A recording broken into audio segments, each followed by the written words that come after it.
Hi there, this is Owen Gray, and I'm here to introduce you to my Library Administrator Interview Project. Well, that's a mouthful.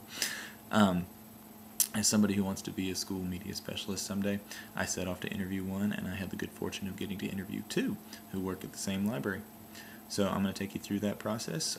We had a great time at the interview, and I'm going to show you some of the stuff that we talked about and some of the stuff that I learned. So I hope you have a good time, and I'll see you after.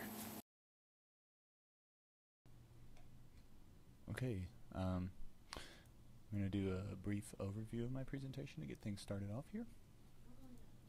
I'm going to introduce you to the media specialists and the library that they work at, and talk about my research method, view some results. I definitely learned some interesting things, and I'm looking forward to sharing them with you, and then some conclusions. Alright, let's meet the teacher librarians, as they prefer to be called. I know a lot of people use the term media specialist, but they said that they are definitely still teachers and like to be called teacher librarians, and of course the library that they work at. Okay, so the school library that they work at is called Hardin Park Elementary School Library. It's the largest one in Watauga County, the largest school library in Watauga County, that is. It has a computer lab, 2 instructional areas, one of which doubles as a story time area. It has lots of displays for new books, award-winning novels, things of that nature. Annually, it serves 750 to 800 students. I think they said they had somewhere around 775 students this year, and of course then the faculty. Mrs. C is the primary librarian. Her assistant, Mrs. A, is a librarian, and she also doubles as the school tech specialist.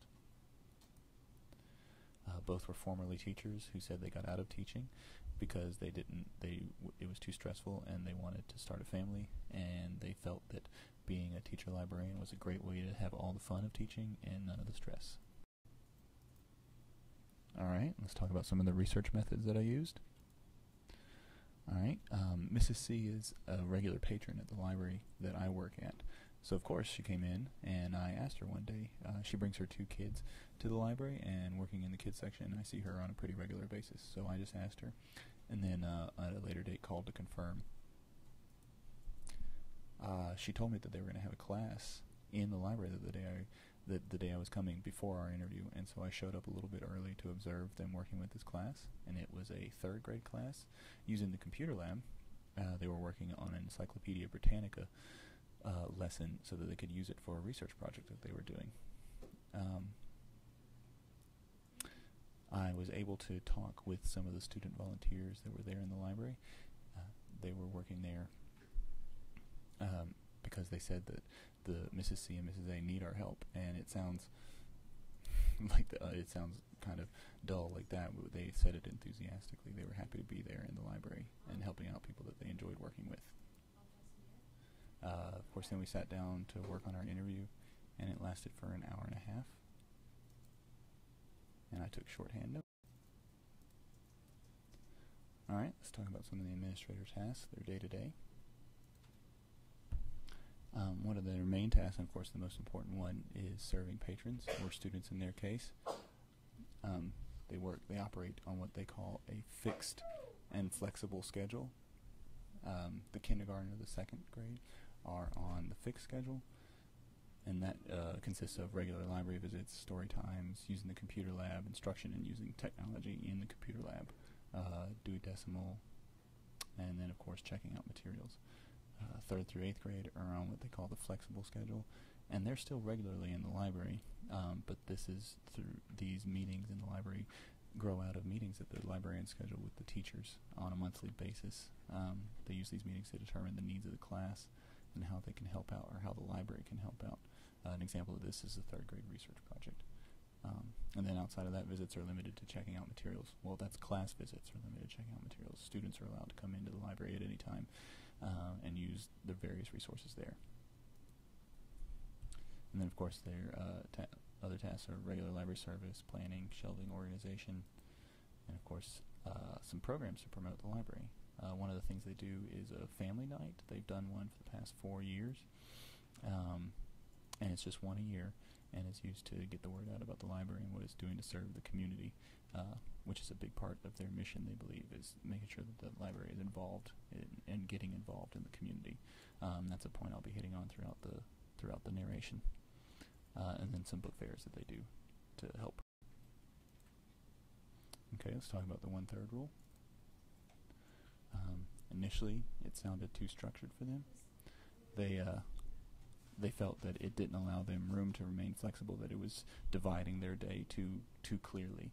And the way they put it, tasks pop up, and they also they feel like they want to be doing different things at different times, not necessarily structuring their day into I'm doing this now, I'm doing this then, and then this later.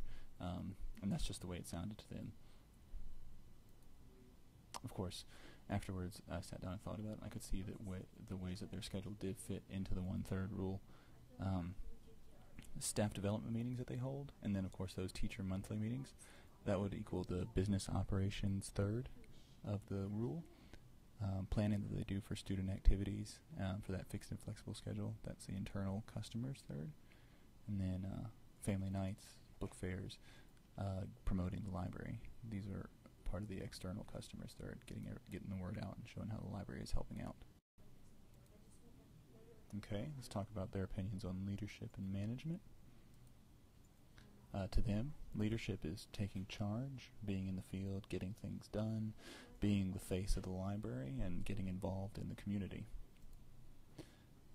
Management, to them, is a behind closed doors thing. It's keeping everything running smoothly. And they admit that you need both to be a good media specialist or teacher librarian, but they admit that they feel that leadership is the most important quality out of those two if you're going to be a teacher librarian.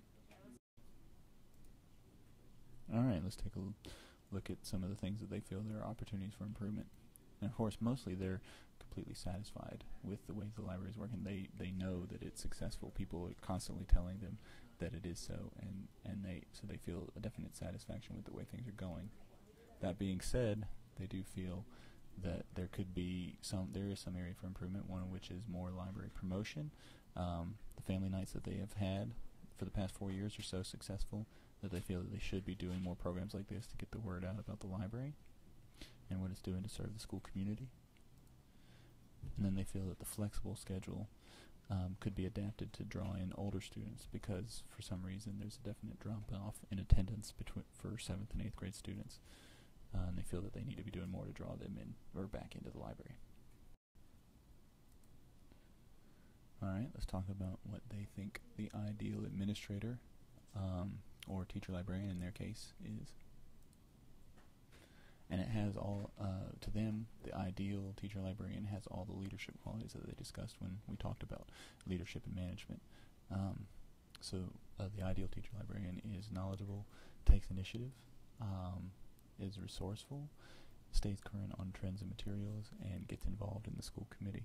And again, that's a big thing for them, is if you're going to be a teacher librarian, you really have to be involved. You have to work with the teachers, serve on committees, let everybody know that the library is there and there for the people in the school.